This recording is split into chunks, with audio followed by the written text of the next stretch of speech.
الله ولوضع مولاه من جميع أولياء الله وأطيلا خصوصا لروح مولانا الشيخ محمد رشاد من أن يوضع الله كرمنا من جل وصول وفور وعزيل سلسل ولقد عنا تسليم لنا الله توشم برحمة المغفرة ويعد علينا من بركاتهم وصلهم وأنوارهم وعلمنا فحاتهم وخصوصياتهم وكرامات ويحمنا بيحمنا بالدين والدنيا والآخرة وأن الله الكريم يفتح علينا وعلى والدنا وأولادنا وذرياتنا والمسلمين وضوح العارفين ويفقهنا وإياهم في الدين ويدرجنا وإياهم في جملة العلماء العاملين وينظمنا وإياهم في سلك الصلحاء المخلصين وأن الله يحفنا وإياهم بالعناية والرعاية والحماية ويتولانا وإياهم بالوقاية والهداية والكفاية وأن الله يمنحنا وإياهم من العمر الطويل أسعده ومن العيش الهنيء رغده ويرزقنا وإياهم في الدارين كمال السعادة ويعطينا وإياهم الحسن والزيادة بجاه خير البرية وبحرمة مولانا الشيخ محمد رشاد من عبد الله الكلام المنجلي وصاحب الكرامة والاستقامة إلى حضرة النبي صلى الله عليه وسلم. الفاتحة. أعوذ بالله من الشيطان الرجيم. بسم الله الرحمن الرحيم. الحمد لله رب العالمين الرحمن الرحيم مالك يوم الدين إياك نعبد وإياك نستعين اهدنا الصراط المستقيم صراط الذين أنعمت عليهم غير المغضوب عليهم ولا الضالين. Assalamualaikum warahmatullahi wabarakatuh. Bismillahirrahmanirrahim. Alhamdulillahilladzi arsala sayyidana Muhammadan sallallahu alaihi wasallam bikamili syari'ati wa khalisid din wa halajid risalatihi bibahiril khawariqi wa ayyadahu bikumatil ashabil muhtadin wa khasa man syaa min asba'i billatihi birruqi ila awjil ma'arif wal haqa'iq wa afada alaihi min buhuril mawahib اللدنية ضرب النظائر وشوارق الرقائق وأصبحوا هداة الأمة وقادتها إلى العزيز العليم سالكين بعباد الله تعالى من سبل الإرشاد على الصراط المستقيم وآل الله عليه وعليهم زاكي الصلوات والتسليم ووفقنا للابتداء بهداهم والاقتداء بآثارهم والاقتباس من مشكاة أنوارهم في حدث الجهد البهيم مع طلب مناقبهم معاطس الأسماع الواعية وذرية آي فضائلهم فكانت إلى النهوض إلى الله داعية. أما بعد, yang ulun muliakan dan hormati para jamaah Majelis Ta'lim Ahbabul Mustafa, puji syukur mari sama-sama kita panjatkan kepada Allah Subhanahu wa taala atas segala nikmat yang Allah karuniakan kepada kita semua. Alhamdulillah kita masih diberikan oleh Allah nikmat panjang umur dan sehat wal afiat, sehingga setelah kurang lebih 2 bulan kita istirahat majelis karena menjelang Ramadan dan setelah Idul Fitri, alhamdulillah kembali kita dipertemukan oleh Allah. Mudah-mudahan berataan kita diampuni dosa-dosa kita oleh Allah Subhanahu wa taala. Selesai Ramadan seperti bayi yang baru lahir, bersih dari dosa, dan mudah-mudahan kedepannya Allah berikan taufik hidayah untuk selalu taat kepada Allah Subhanahu wa taala, dan mudah-mudahan jamaah barataan hadir atau jamaah Ahbabul Mustafa yang dalam kondisi sakit mudah disehatkan oleh Allah, yang hadir barataan kada dimatikan kecuali dalam keadaan husnul khatimah. Amin. Salawat dan salam semoga selalu Allah curahkan dan limpahkan junjungan kita habibina wa syafi'ina wa nabiyyina sayyidina Muhammad sallallahu alaihi wasallam beserta keluarga, sahabat dan pengikut-pengikut beliau ila yaumil qiyamah.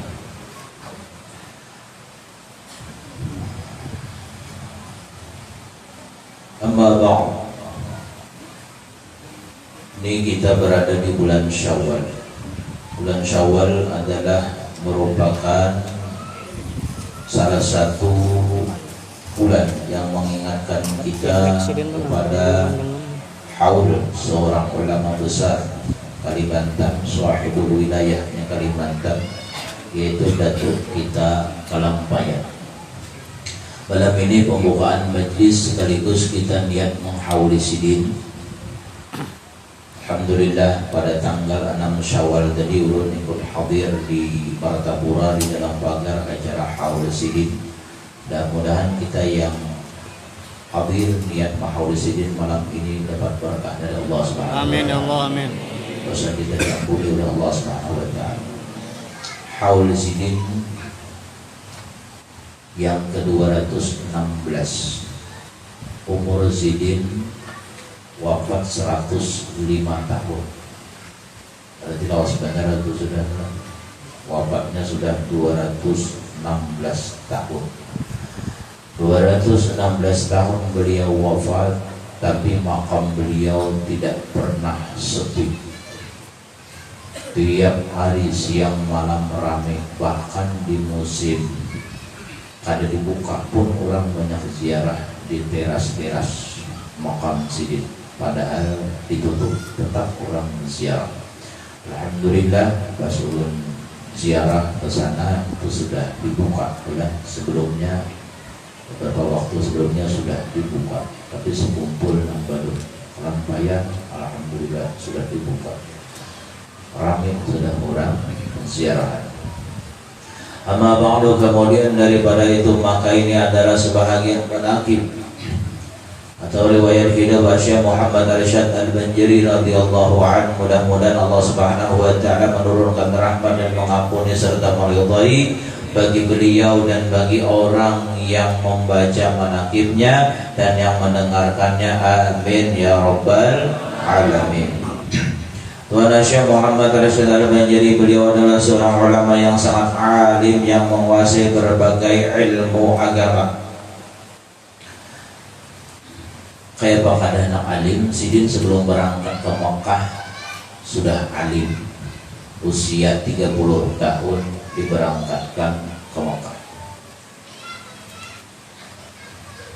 Bidik batianan 6 bulan berangkat ke Mekah sidin. Di Mekah 30 tahun, di Madinah 5 tahun. Dan jadi wajar aja alim lah. Pertama karena memang cerdas orangnya, yang kedua tukul. Dia mengaji sudah orangnya tukul. Kada tadi pemahaman, penguler ulang mengaji. Yang ngaji kita di pesantren itu paham gak ada paham kak ngaji terus insya Allah ada waktunya paham. Yang penting kita tukul cangkal. Bahan dak alim di pesantren guring terus dia. Mudah-mudahan anak kita langsung pesantren alim pada taat. Amin. Tuan Syekh Muhammad Arsyad Al-Banjari, beliau adalah seorang yang sangat alim yang menguasai berbagai ilmu agama, yang sangat saleh, yang sangat bersifat wara. Jadi kita salah satu cara supaya punya keturunan yang saleh, maka kita sebagai orang tua wajib wara. Wara artinya kita hati-hati terhadap halal haram. Biar pian mendidik anak kayak apapun mendidiknya, disekolahkan di sekolahan yang terbaik, pesantren yang terbaik, tapi makanannya kada dijaga, maka berat untuk menjadi orang saleh. Keturunan Datu kita lihat sampai sekarang keturunan sidin sudah generasi yang ke-11, bisa lebih itulah. Yang ulun tahu sudah ada yang ke-11 generasi sidin alim.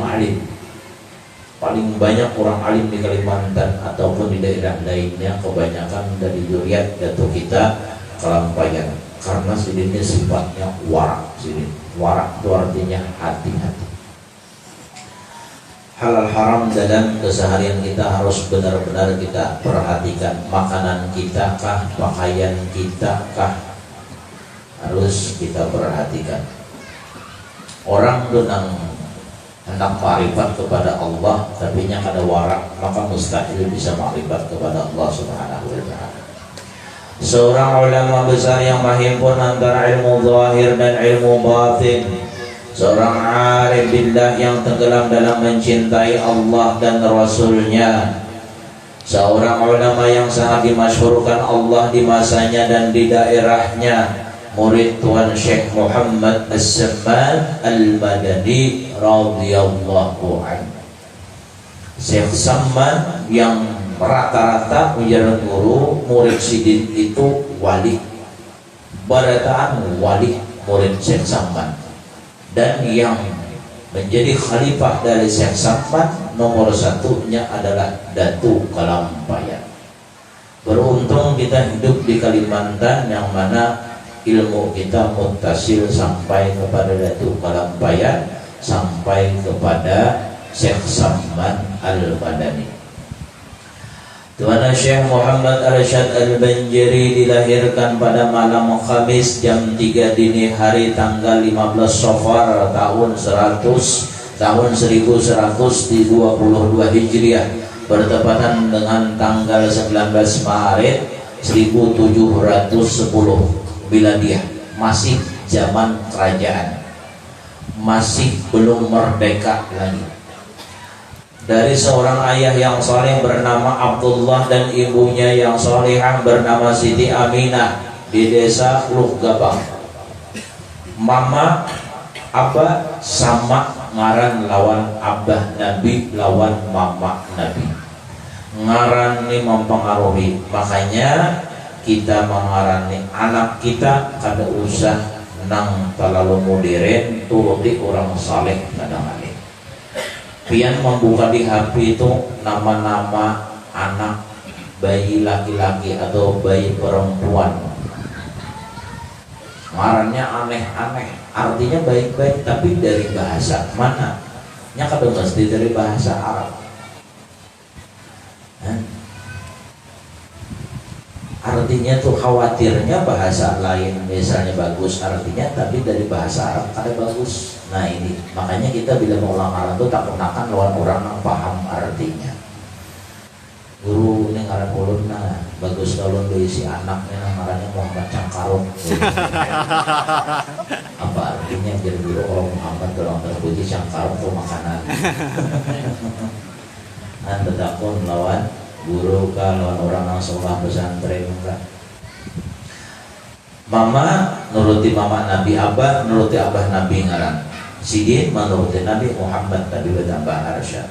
Bismillah. Di desa Lugabang. Lugabang tuh kalau pian masuk mulai Pelampayan, mulai di Istanbul. Mulai di Istanbul Turki, Istanbul. Nah, itu masuk ke dalam maka Lugabang dulu baru Kalampayan. Beliau merupakan anak yang baik, yang soleh dengan budi pekerti yang luhur dan menunjukkan tanda-tanda kecerdasan yang tinggi. Karena itu ketika Sultan berkunjung ke Lugabang dan mengetahui kebaikannya, Sultan langsung tertarik. Sultan siapa? Waktu itu yang menjadi Sultan adalah Sultan Tamjidullah. Dan Sultan Tamjidullah ini kurang lebih menjadi Sultan 33 tahun. Sidin yang memberangkatkan Datuk Kalampayan ke Mekah. Ketika beliau datang, Datuk Kalampayan datang, yang menyambut adalah Sultan Tahmidullah. Sultan Tahmidullah sudah meninggal dunia karena Datuk di Mekah lawas 30 tahun, di Madinah 5 tahun, jadi 35 tahun. Sultan Tahmidullah. Sultan Tahmidullah berisi anak Sultan Taha. Sultan Taha berisi anak, kalau pada salah Putri Maimunah dikawini juga oleh Datuk Kalampayan. Nah, ke Mekah lawas sih. Nah, jadi asalnya kayak ini. Sultan itu melihat Datuk Kalampayan melukis, waktu itu masih kekanakan beliau. Lalu Sultan terpesona melihat tulisan Datuk bagus, lukisan Datuk bagus, tulisan Datuk bagus. Ini jadi orang yang diberi kelebihan nih oleh Allah. Sultan ini berpikir lalu memanggil lawan Syekh Abdullah, abahnya Datuk Kalampayan. Bolehkah anak pian ulun bawa ke istana, ulun jadikan anak angkat? Lalu diperbolehkan. Nah waktu di istananya tuh kalau pian pesayangan masuk ke dalam ada jalan apa ngarannya tuh, di situ asalnya kerajaannya. Karena bahwa ini kan ada lagi karena orang Banjar itu membangun kerajaan dari kayu. Kalau orang Jawa biasanya dari batu-batu, makanya ada peninggalan. Orang Banjar dari kayu, makanya jarang ada peninggalannya. Tapi masih ada arah ke dalam pagar itu rumah yang berusia 200 tahun lebih, rumah kesultanan juga. Tapi di kediaman Sultan Abdullah itu arah pesayangan masuk sana. Sebarangan pasar Martapura tuh pesayangan situ. Nah, kalau nang rumah guru tuh keraton, makanya bakaran keraton di sebuah kerajaan gitu. Nah waktu Datuk Lampain di istana, waktu itu bubuhan Perdana Menteri, bukan menteri, lah bukan menteri intinya lah, bukan pejabat kerajaan, perkumpulan di kerajaan hendak mengadakan satu rapat, lalu bermalaman di kerajaan. Ternyata satu malam ada satu menteri ini yang keluar dari kamar, kemudian berjalan-jalan, pas melewati tempat tidur Syekh Muhammad Arsyad waktu itu masih kanak-kanak, sekalinya awak sidin itu pada hendak ditilang keangkat. Awak sidin awak Datuk, lalu dipeluk oleh menteri tadi, terbangun Datuk lalu menangis. Lalu ditamunya kenapa menangis? Ulun tadi tak mimpi dibawa orang ke langit, dibawa orang ke langit. Lalu dipeluk oleh menteri tadi, terbangun sidin. Dan mulai kekanakan mimpi Datuk itu bagus-bagus terus. Ulun ada ibu-ibu pernah berkisah, ulun mulai sembahyang tengah malam, kalinya mencium bau harum. Ulun cari bau, soalnya sumbernya di atas loteng. Ulun datangi, saklinya di kamar anak ulun kuring, lalu anak ulun bangunin, menangis anak ulun. Kenapa anak menangis? Bau apa ini nak? Ulun tadi ma'ai ini dibawa Rasulullah ke Madinah. Kan mimpi orang kekanakan umurnya 9 tahun sudah bermimpi Nabi. Mudahan bermimpi Nabi berada. Amin. Kayak apa anak bermimpi Nabi guring HP di guring di muka TV, sambil nonton TV terguringan, bacaan kada apa kada.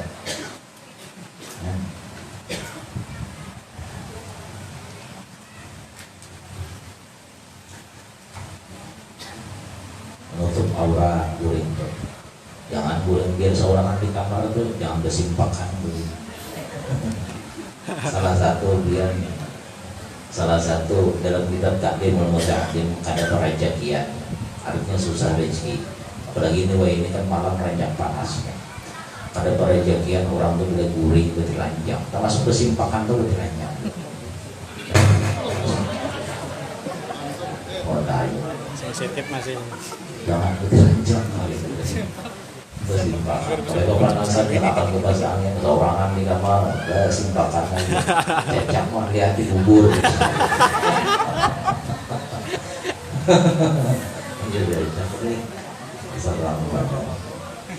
Kekanakan keangkat sudah waktu ini. Nah sebelum berangkat mana tadi? Wujud rasa sayang Sultan Tamjidullah tadi. Wujud rasa sayang Sultan ini adalah diberangkatkan beliau dengan biaya kerajaan ke tanah suci Mekah. Saking hendaknya menyekolahkan Datuk ke Mekah, kapal diulahkan. Kapal diulahkan tuh kapalnya kada sembarangan, ulin timbul tuh biar dari guru saya kulit bila direndam ke banyu minum maka karas. Paham aja biar apa-apa. Hehehe. Awasat. Karena besi ulin timbul. Ya ulin timbul. Ulin makan. Ulin tuh karas kalau direndam makannya itu maka bila diminum khasiatnya tuh ngalihai. Pak Haji ada sama dia? Ada ya. Nah jadi itu bahannya tuh, bahan kapalnya tuh ulin timbul. Nah kemudian dibikinkan kapal berangkat. Sebelum berangkat beliau terlebih dahulu dinikahkan oleh Sultan dengan seorang perempuan yang soleha, warga istana bernama Bajud. Bajud ini orangnya muas, bahkan termasuk primadonanya lah, kecakanya wayah ini itulah. Nah dikawinakan lawan Datuk Lampain. Datuk itu masih bujang umur 30 tahun, Tuan Bajud pun masih bujang. Dan tuh akhirnya ketika habis kawin berangkat Sidin, bini hamil 4 bulan. Namun kisah kaki awal tadi hamil 4 bulan, kemudian berangkat Datuk. Maka di Makkah lawas 30 tahun, tambah di Madinah 35 tahun. Nah di Makkah ini kisahnya Sidin karena beisi anak bibinian, dapat kabar beisi anak bibinian, maka kawan-kawan Sidin tadi hitungannya kepingin jadi menantu Datuk Kelampayan, kepingin jadi menantu orang alim hendak bemintuha orang alim gitu kan. Nah kemudian akhirnya dipilihlah salah satu tadi setelah ada apa ngarannya penyanyi untuk penyisihan, dipilihlah Abdul Wahab Bugis. Abdul Wahab Bugis ini orang Sulawesi, dinikahkan. Yang jadi saksi itu Syekh Saman Al-Madani, jadi saksi nikahnya tuh. Yang kedua Syekh Sulaiman Kordi, 2 ulama besar di Madinah, jadi saksi. Kemudian setelah dinikahkan, ketika Datuk kembali ke Martapura, ternyata anak Sidin yang bernama Syarifah ini sudah dinikahkan di kampung. Di sini diuji keilmuan, ilmu palak Datuk. Datuk ini membidangi semua bidang ilmu palak kah, nahwu saraf kah, ilmu Qur'annya kah, tafsirnya kah, hadisnya. Sidin menguasai, makanya Sidin mengajar di Masjidil Haram. Sidin alim. Kita bangga orang Kalimantan ada mengajar di Masjidil Haram dan bergelar syekh di Masjidil Haram. Sidin mengajar di Masjidil Haram. Ketika dihitung-hitung ternyata bulannya sama, harinya sama, tanggalnya sama. Di Mekah, di Madinah menikahkan, di kampung pernikahan dia orang. Nah waktu itu malah bukan hanya nikah. Waktu itu Syarifah anak Datuk Kelampayan punya anak As'ad namanya, punya anak As'ad sudah. Akhirnya setelah dihitung-hitung ternyata duluan di Madinah kawinnya, maka yang di kampung dipasah, dihapus nikahnya, batal. Tapi sudah beranak seikong. Nah As'ad ini berisi anak 5, salah satunya yang di Tenggarong Syekh Abu Talha. Syekh Abu Talha bin As'ad itu cucu Datuk Kelampayan. Datuk Kelampayan berisi anak Syarifah, kemudian Syarifah kawin berisi anak As'ad, As'ad berisi anak Abu Talha. Nah, itu tuh kisahnya. Nang di Tenggarong, dia kalau ada soal ziarah, lu gimana Tenggarong Pak? Biasa aja ziarah ya kemana? Pulau Kumala.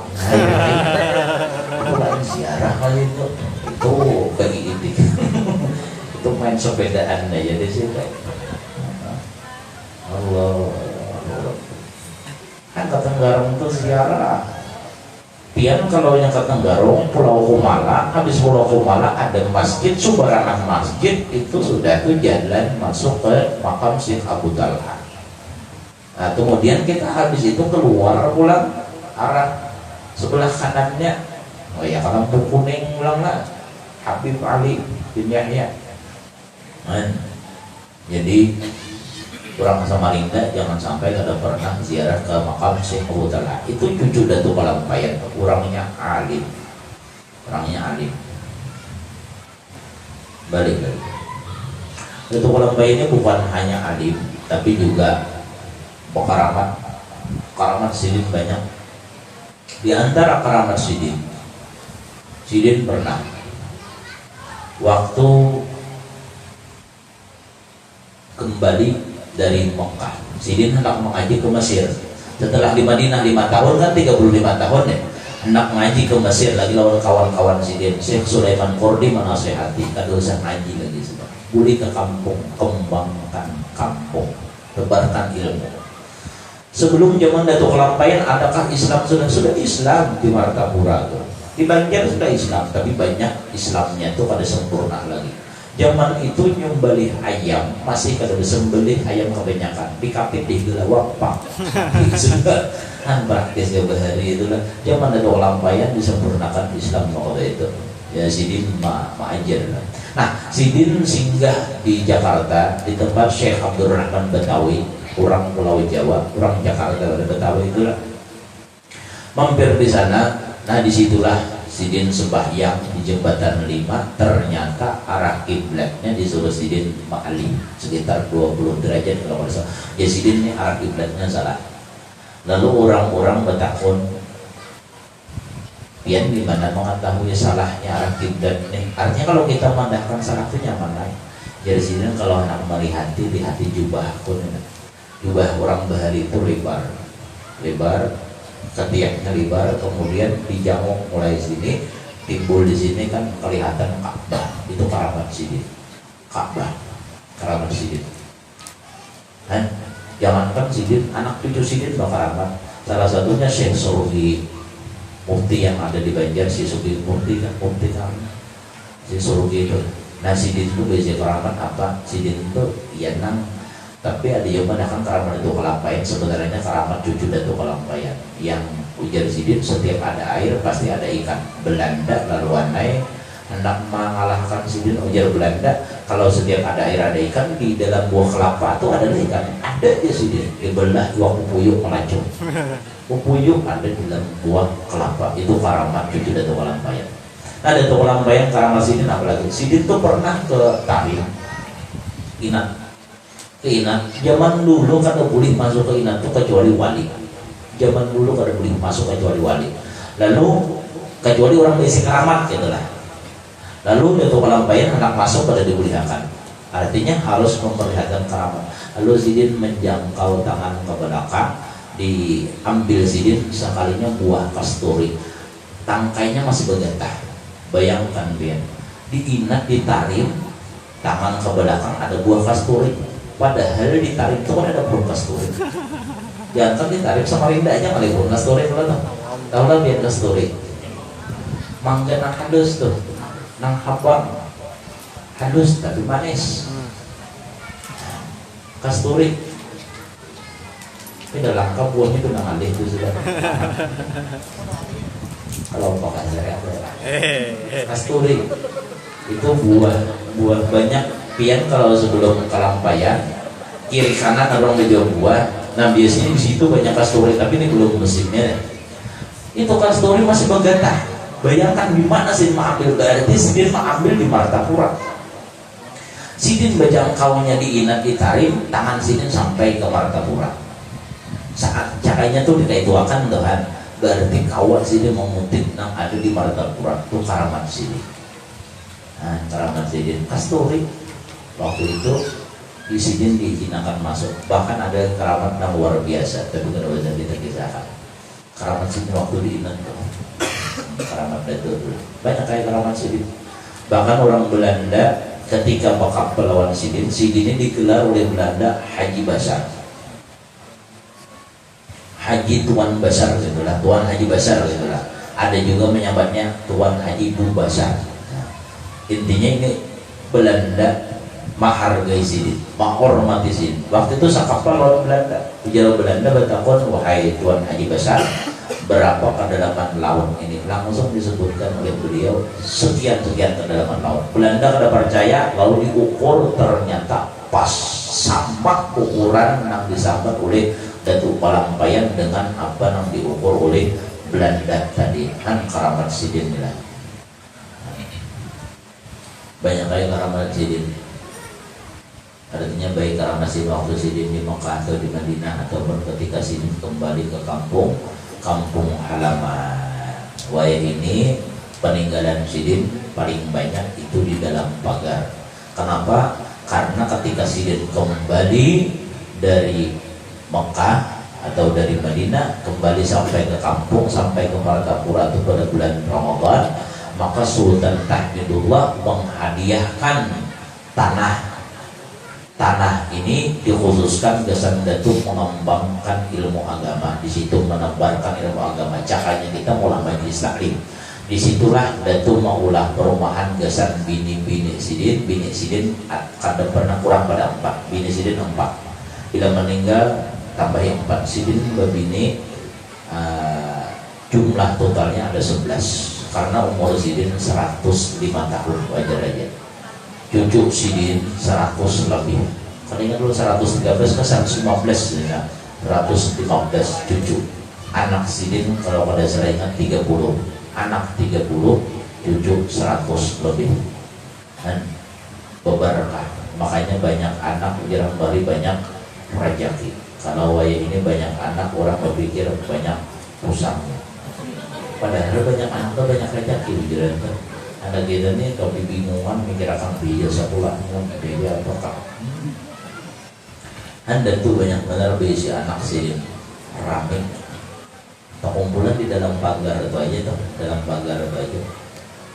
Sampai waya ini peninggalan sidin, kitab-kitab sidin masih ada. Kemudian baju sidin, kelambu sidin, panjang sidin, sampai waya ini pun masih ada. Nah, pian kalau anak menghadiri haul sidin habis hari raya, udah habis hari raya biasanya puncaknya di dalam pagar, yang di Kelampayan di makam, kemudian di dalam pagar ada jauh malam, puncaknya biasanya hari kelima atau keenam. Itu pas belum hadir di situ tadi memasak orang lebih 700 belik masakan orang tuh. Dagingnya mau paling ingat hitungannya lagi. Itu belum lagi setiap rumah nang ada dalam pagar itu memasak. Ada nang mau olah nasi samit, ada mau olah nasi buriani, ada mau olah nasi salik. Apa itu buriani itu, apa nasi salik. Makanya kita hendak para saya hadir di acara haul Datuk Kelampayan. Kita naik ke rumah siapa, di situ diberi makan orang. Kayaknya pulang dari panitia ada pulang mau bagi nasi.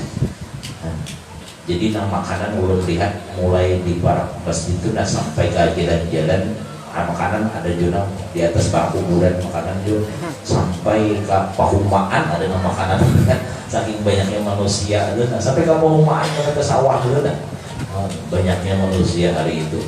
Ulun melihat kawahnya tuh isi 6 belik sekali pemasak tuh biar banyaknya kawahnya. Berkah haul Datuk Kelampayan. Kita parkir Karakawa ke kampung dalam pagar ke seberang kampungnya, di seberang jalan Karakawa kita masuk ke kampung situ. Mobil bertahan di lapangan bola di seberangnya.